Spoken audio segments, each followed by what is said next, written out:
Hello, everyone. Welcome to another episode of the Living on the B-Side podcast.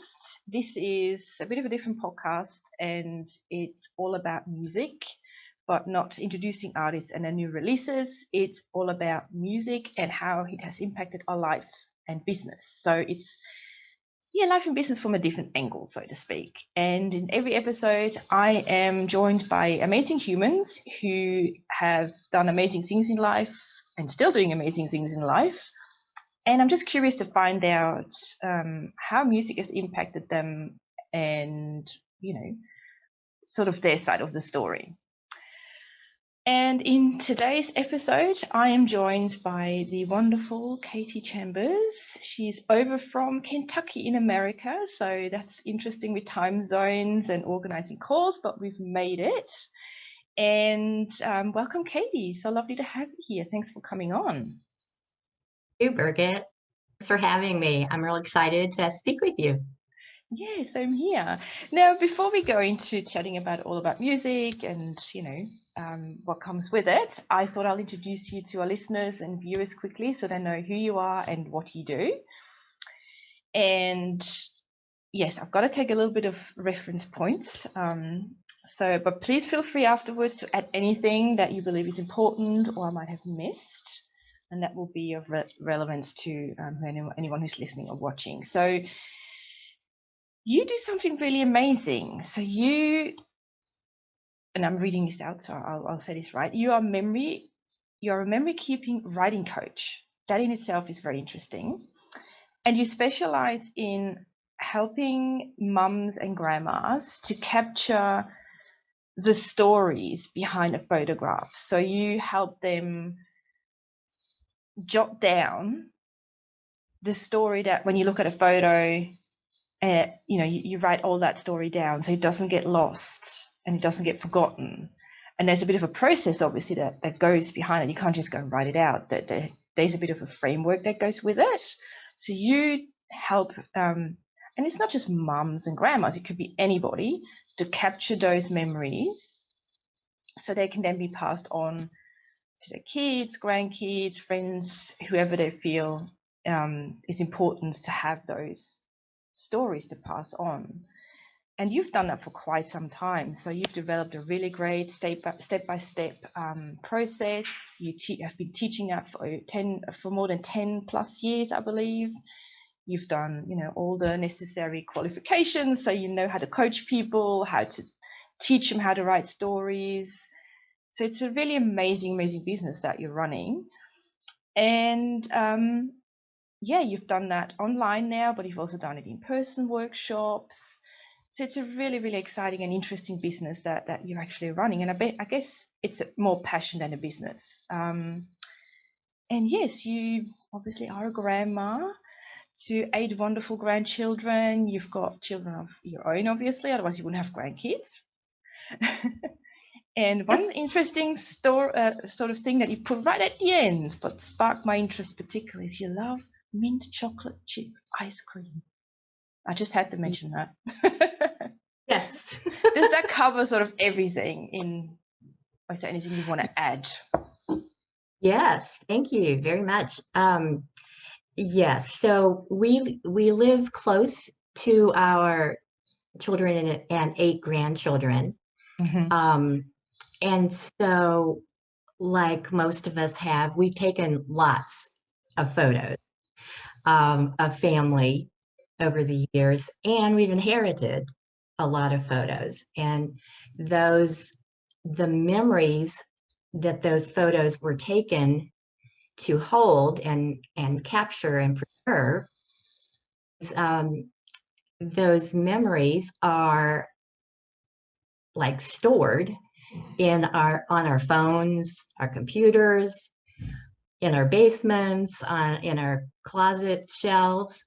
All of those memories that we think the photos are holding are being stored away. And the real story behind the photos is being lost because we aren't jotting those things down. So I found that I almost waited too long, actually, to capture some of my mom's stories from her photos. But I was lucky enough to, when she was, I guess, 85, my husband and I moved back to Tennessee, where I grew up, to be close to Mom and my sister's family. And I would go over and sit on Mom's little love seat about every other day, and she would flip through her photos and tell me stories. She would be reminiscing about things that she experienced in life. And I heard all of these stories about my mom that I had no idea about, things that she had experienced as a child, as a teenager, life before she met my dad. And I got to know her as a person, not just my mom. And it brought us so much closer together. And I started tape recording our conversations. And then later, I jotted those down in little booklets that I called Coming Home, and shared those with my brother and sister and other family members after Mom had passed away. I'm just so thankful that I had that time to reminisce with her and get those stories down. But what I found after that is that we often think that story keeping and our story jotting, story writing, preserving these memories has to be some big, drawn out, long process, and that we have to do it in chronological order through someone's life, like their whole life. And that's not the case. So I love primarily women to uncover the moments that really do matter to them, because not all of the moments are of equal importance to us.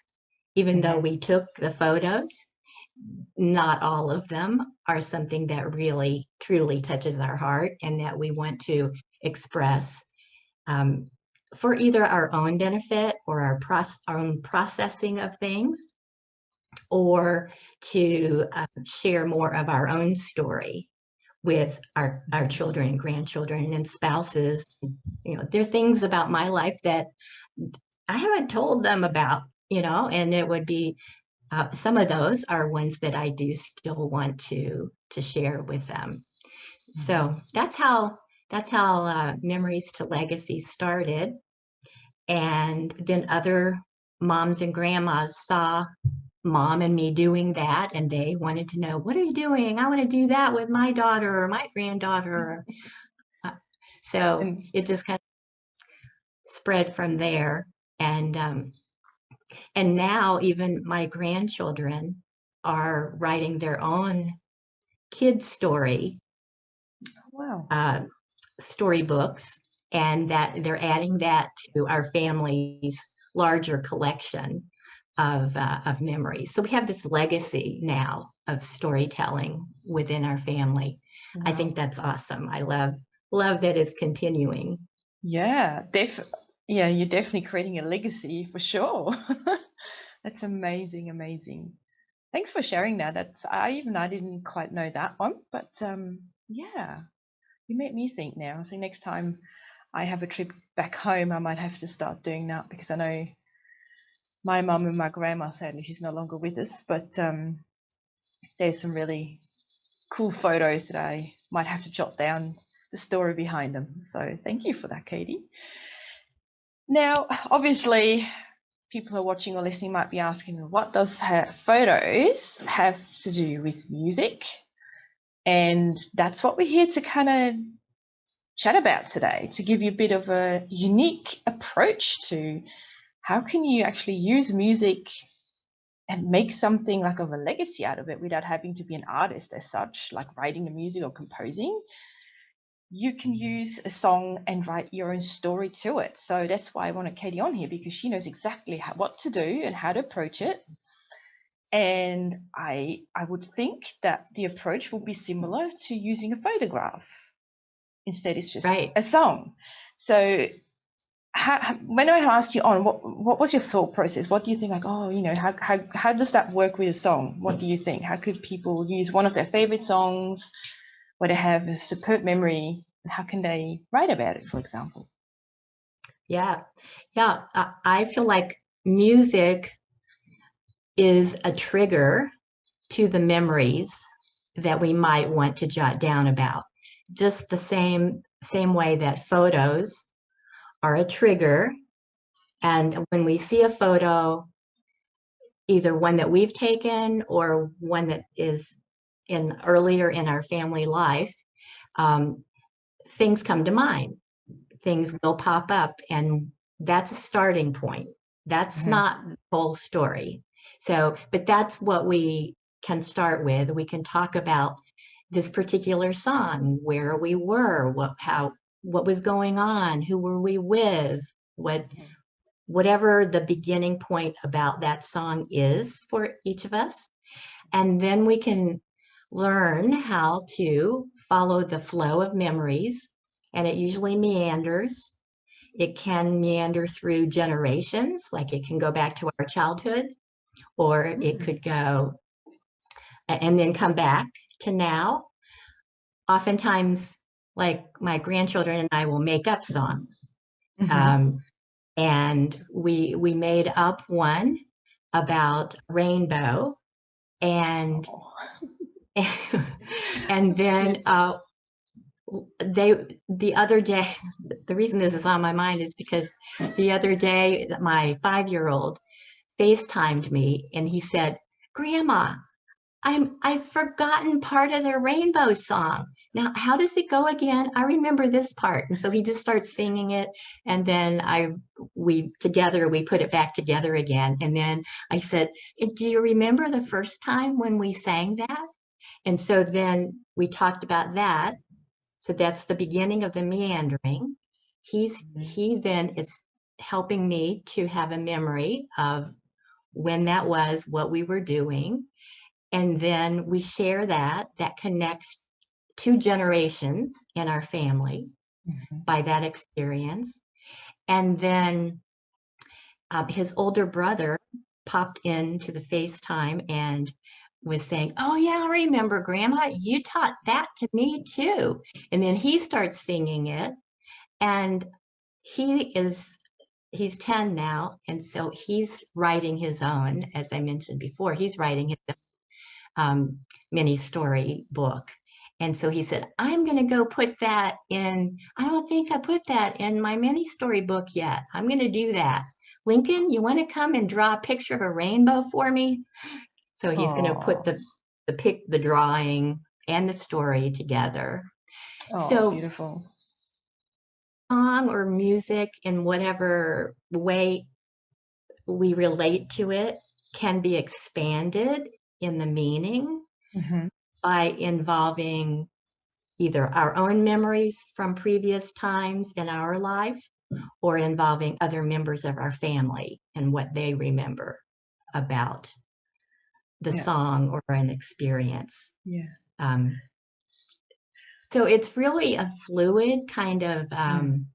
organic process, and yet there is a process, there is a step-by-step process. So there's a structure, a Hmm. framework within which we can flow with the memories. So Yeah. it's not just like random all over the place. There is a way to contain To, it. And some mini stories are just as quick and simple as what we post on Facebook or Instagram. You know, hmm. just a picture or the words from a song, Hmm. or the song itself.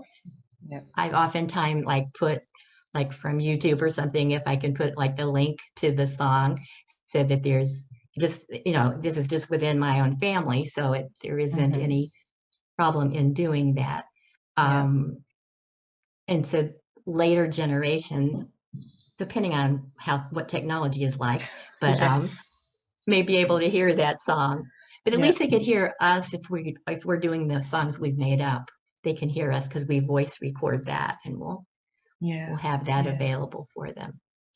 Wow. Yeah, I think there's so much more that can be done with a memory and a song than people probably think there is. you know, because I know that, and we all do it when we hear a song on the radio. We go, oh my God, I've not heard that song. When was the last time I heard it? And then you start going backwards.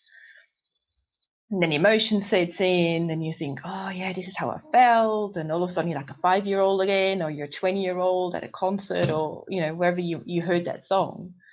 So, but I find it fascinating that, you know, you can hear a song and all of a sudden it goes in a completely different direction. And I have that sometimes when I hear just like 2 or 3 lines of a song, and the theme of which the artist originally wrote it about was something completely different. It could have been about a relationship breakup or whatever, but those 4 or 5 lines mean something on the other spectrum to me. So I find that so fascinating and so beautiful as well, that we can take that and make it our own and then capture it as well. And in a way, say thank you to the artist for literally putting that out there, you know? And yeah, I find that really, really fascinating. And like you said, you can end up somewhere completely different. And that's okay. That's probably the way it should be. That's perfectly okay, because that when we get back to the reason that we take the photo, or the reason that we enjoy the song, is something. That reason, what is the reason? Why does it matter to us? And when we know, when we can know what the why is, then the way that we express whatever we jot down about it will have more meaning for us, the people that read it. So it's not just a surface thing at all. It's not, it isn't documentation. I mean, that's fine.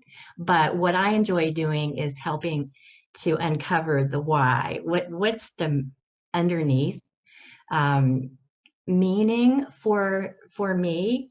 And music is just so important in my life, and and in my stories. A lot of my many stories have to do with music in one way or another. Yeah. And I think one thing, and I don't know if you agree with me, so it'd be interesting to hear your side, but I do think sometimes it's a bit like journaling, and it doesn't have to be something you share with anyone if you don't want to. But I do believe it doesn't matter if you use a photo or a song, if it helps you release something that you've been holding on to and you can then move on, it is so worth writing it down. You know, just capture that somewhere, if it's in a journal or whatever. It does. If it helps you release and then you can move on, you feel better. You know, just that alone, I think, is so worth doing. And if you know how to do that properly, can you imagine how much of a better human being we can become? Yes. And when we we can use definitely for processing, releasing emotion. And if we do the stories, though, that we do share with family, those have just such a benefit in connecting the family. Like my mom, I remember, as we're talking now, I'm remembering that I was probably 7 or 8, and I would be walking home from school. Our school was just in the neighborhood. And once a month, my mom would receive the music of the month record. It was record of the month club or something she belonged to. And back then it was definitely vinyl, you know, what's the large? Oh God. 78? Something like Not that. 45. No, the 45 are the small ones. Sort of 78? the big 78. I think it is. God. I think you caught me out there. Yeah, I'm not sure. Anyway, we would get, I think she got 3 each month. And it was from, I believe, the Long Jeans Symphonic I don't know, club or something. And she would each month, I'm not certain about if she chose which selection she got or if they just sent them. But she loved getting her record of the month. And I got excited about it because the mailman would put the box in between the screen door and the door at the front of our house. And when I got home from school, that's the way I would go into the house. And so I would get to bring it in and then see her open it and see her excitement. And she would put on the first one she wanted to play. And I got to listen to it before Dad got home from work. So that was fun. And then she exposed me to all kinds of music because of that. There's such a variety of music. And then at some point she stopped getting new records, but she had her collection. And even in their retirement home, I have pictures of her collection lined up on their bookshelf. And we would still, when we would go to visit after I had children and we would go and visit the grandparents, she would get out these records and play them again. And, we would talk about the different artists and dance. And, it was just so much fun. Yes. Yeah. Oh, I love listening to you, Katie, because you just have it so wonderfully, I say down, like as you say, it's probably on the streets, you got it down, right? to really connect those memories and create a story out of it that is just it sounds so easy and it flows, and it just makes one smile and all fuzzy in a way. It's just so lovely to listen to it. Thank you. So Well, see, yeah. the best stories are going to be those that are just like you're talking with somebody and just sharing. You're sitting on the couch with them and you're just telling them the story. Or the way that we look through photo albums and they're looking at these pictures and there's nothing there except photos or maybe little captions. Daytona Beach. But there's nothing about what did you experience what did you feel, while you were there together. But the way that when we show our photos to other people, that's when we tell the story. We're telling them all about it. When we went there, remember we did this and blah, blah, blah. And that's what I just want people to start jotting down. And using a tape recorder and just saying stuff into it and then playing it back and typing it out or writing it out. It can be as simple as that. There can be more to it if you want to learn more about how to jazz it up a little, but I love the simplicity of just telling your story, your experience. I call them heart stories because they're the ones that light us up or that choke us up with laughter or tear us up. They're the ones that it just like just like music does by itself.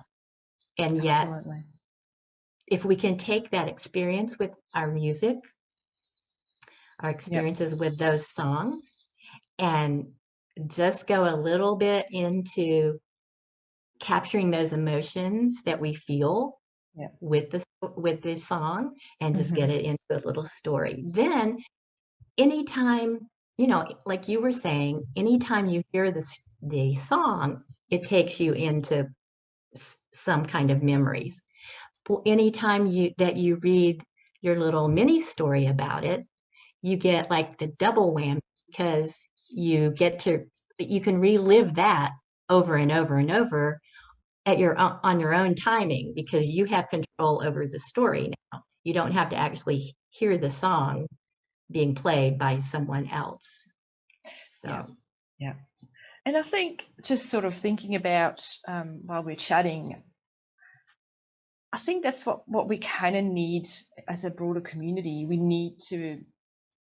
do need to remember the past and from a personal perspective, but probably also from a worldwide perspective. There's so much going on in our world at the moment, and I don't think the past should be forgotten. It's something we should learn from and grow from.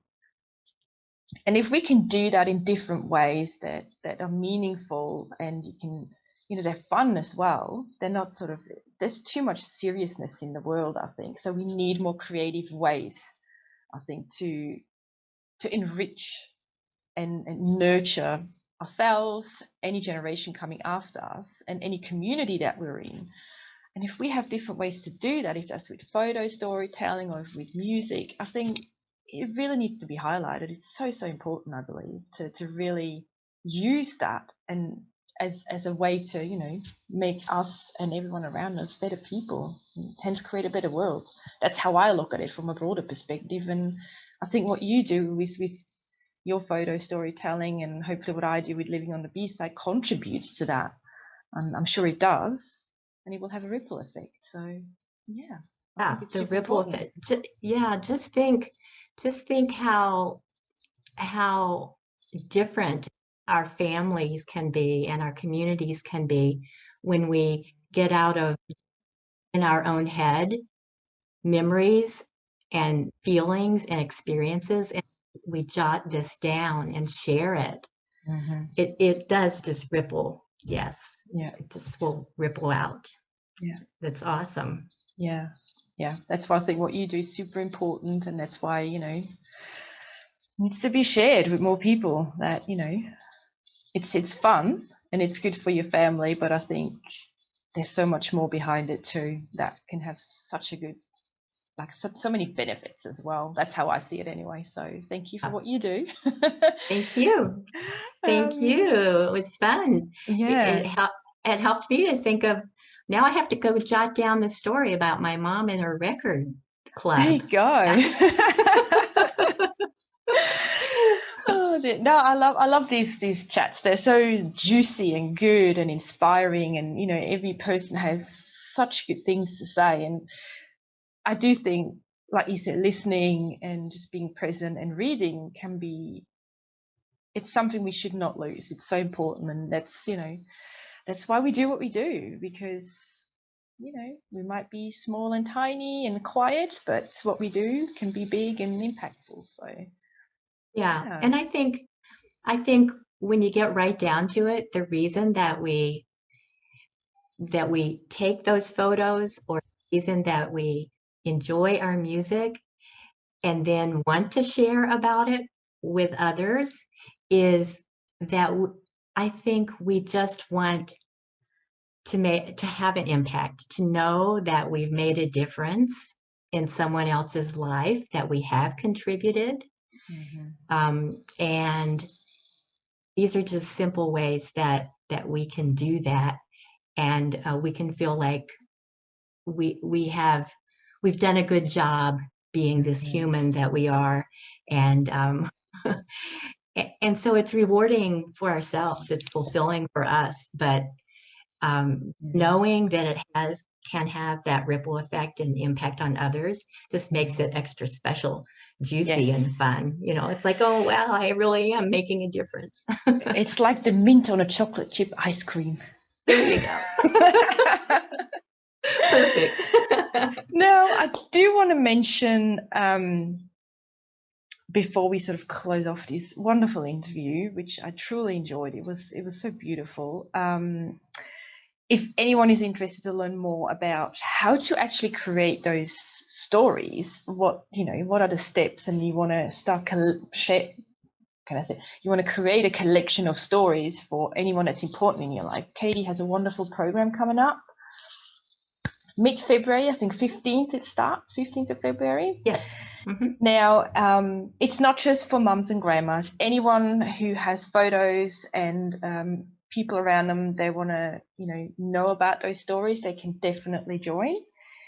The details will be somewhere where this recording is, so you can definitely go and sign up there. It's 4 weeks, and Katie has done this for a long time, so you'll be in really safe hands, and you will come out at the end with wonderful stories to your photos, which you then obviously can use for songs as well if you wish. And if you're not quite sure if that is for you, all the links to Katie's social media channels, website will be also shared by myself. You can get in touch with her. She has a free session she offers to see if she can help you and point you in the right direction what to do next. So please take it up, because Katie's really amazing at what she does, and as you can tell, she's very passionate about it as well. So please don't hesitate to do that. And yeah, before we close out, I always ask one question, which I'll be interested to hear your answer to this one. I always ask, if you would have to describe your business by using a genre or song, which one would it be and why?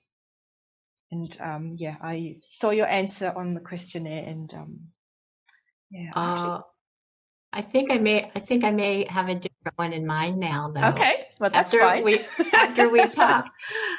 There's a song called Legacy. Okay. By Nicole Nordeman. Yep. And yeah, it's in the contemporary Christian genre. Mm-hmm. And I would say that probably captures my life and business values, probably, because in perspective, because it talks about that I'm not in this life for fame or fortune or notoriety. I just want to leave a legacy of love. I want to be remembered well, to have made a difference, and to have captured. There's a one line in the song that talks about accumulating trinkets and treasures. And that's how I view these stories, is that these are our trinkets and treasures to capture and then pass on. So I think legacy really captures me. Beautiful. Yeah, that's perfect. I love that. Really good. Yeah, thanks for sharing that. I'll go and check it out after, because I don't think I've heard of it before. Another one from the other corner of the room that I've got to check out. That's what makes it fun, to share our songs with each other. Oh, I tell you, yes. I mean, all the interviews I've done so far, and everyone, it's been amazing just to sort of, it gives me sort of a bit of a glimpse into the person as well, which I love. It's really interesting and so amazing to see who picks what. Yeah. And every time it matches too. It's just so that person. So you think so? Yeah. Yes, totally. Aww. All right. Well, thank you so much for coming on, Katie. I love that chat, and I've got some really good ideas myself now that I've got to think about and see when I can slot them in to my busy schedule. Great. But, good. Yes, and I hope all goes well with your next course. And thank you. Yes, any questions for Katie after the interview, please get in touch with me or Katie directly, and happy to answer them. Otherwise, I hope you enjoyed listening or watching this episode of Living on the B-Side podcast. And I think I need another coffee now. And yes, I'll be back with another interview very soon. Until then, as I always say, rock on and keep on dancing. Thanks so much for watching and listening. Bye.